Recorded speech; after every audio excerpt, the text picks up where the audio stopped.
Hello everyone, welcome back to another video. Today we will be discussing some AWS terms, some commonly used AWS terms. I will be sharing the official definitions and then the simpler version of those definitions, and I will explain it with a very basic example of bakery. I will be using an analogy of a bakery that will help you understand these AWS terms better. In today's video, we will be discussing computer services. We will be discussing these two, EC2 and Lambda, and we'll be discussing storage and databases, Amazon S3, RDS and RedShift. I will be creating a part 2 of this video where I will be discussing data and analytics, Athena, Glue, QuickSight, and security and access, what is IAM, what is VPC in the category networking, and then what is CloudWatch. So let's begin with today's video. First, let's understand what is AWS. The official definition of AWS is AWS stands for Amazon Web Services. It is a cloud platform that is provided by Amazon. It offers over 200 fully featured services such as compute, storage, databases, analytics, networking, everything.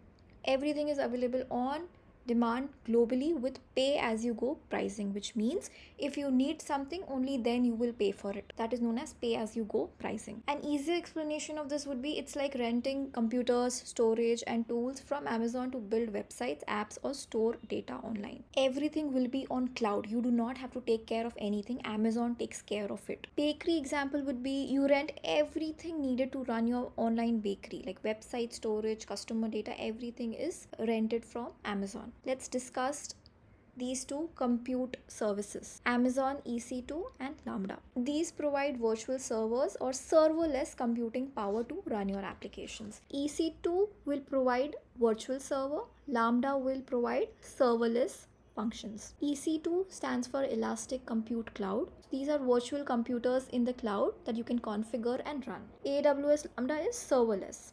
It will run code without managing servers, which means serverless. It is triggered by events. Let's see the first one, EC2, Elastic Compute Cloud. The official definition on the website is Amazon EC2 provides on-demand, scalable computing capacity in the AWS cloud. You can launch virtual servers called instances, configure security and networking, and manage storage, scaling up or down as needed. Easy explanation is it is a virtual computer you can use online, like turning on a laptop in the cloud. It is a virtual computer. This is your bakery's main computer.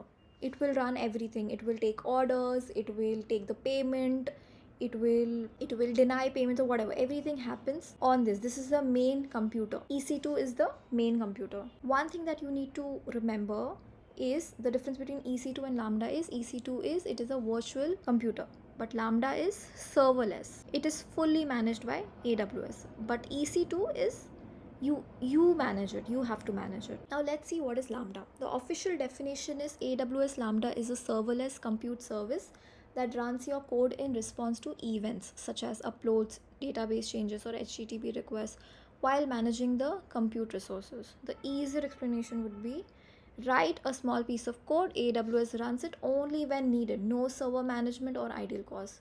So there is no control over the server, only focus on your code. Amazon, AWS will take care of rest of the things. When a cake is ordered, your code runs just for that order and then stops. No full-time chef needed. So this is pay per execution time, only when code runs. When you get the order, only then the chef will bake the cake. It is pay per execution time. It only runs when needed. But EC2, it is pay per hour or second, even when idle. So you will pay even when it is not needed. It takes time to boot up. And AWS Lambda, it starts instantly. In EC2, you have to manage scaling, or you can use auto scaling, but in Lambda, it automatically scales with demand. So you don't have to worry about anything. All you need to worry about is your code, and AWS will take care of everything. If AWS has to scale it, it will do it automatically. And you pay per execution time. But you have no control over the server. You only have to focus on your code. So Lambda is ideal for short tasks or triggers and automation. And EC2 is ideal for long running apps or custom setups. Now let's move on to our second category, which is storage and databases. These help you store files, structure data, and retrieve it efficiently. We'll be discussing S3, RDS, and RedShift today. S3 is simple storage service. It is an online storage for files, backups, and data lakes. Amazon RDS. RDS stands for Relational Database Service. It is managed by SQL databases like MySQL, Postgres. RedShift, high-speed data warehouse for analyzing large data sets. What is S3? Simple storage service. The official AWS definition is Amazon S3 is an object storage service that offers industry-leading scalability, durability, availability, performance, and security. It lets you store and retrieve any amount of data from anywhere. It is an online locker to store your files like photos, videos, and documents. It is object storage. So if we see our analogy, the bakery analogy, it is like shelves where you store recipe images, videos of cake decoration, and invoices. It is like a shelf, but you cannot query data over here directly. You have to use Athena for this. It stores images, reports, backups, anything of that sorts. RDS, Relational Database Service. The official AWS definition is Amazon RDS is a web service that simplifies the process of setting up, operating, and scaling a relational database in the AWS cloud. It automates tasks like backup, patching, and scaling. AWS gives you a ready-made database, so you don't need to install or manage it yourself. Your customer orders, names, and payments are safely stored in a managed database. RDS, as the name suggests, it is a database service. Structured data like tables, rows, columns. You can run SQL queries. It is fast for transactions. The next one is Amazon RedShift. The official AWS definition is Amazon RedShift is a fully managed petabyte scale data warehouse service in the cloud. You can use it to analyze all your data using standard SQL and existing business intelligence tools. It's a super fast data warehouse that stores and analyzes large data sets. It is a data warehouse. RDS is relational database. S3 is object storage, and RedShift is data warehouse, basically used for analytics on big data. It's a super fast data warehouse that stores and analyzes large data sets. So you want to see cake sales across 10 cities for the past 2 years.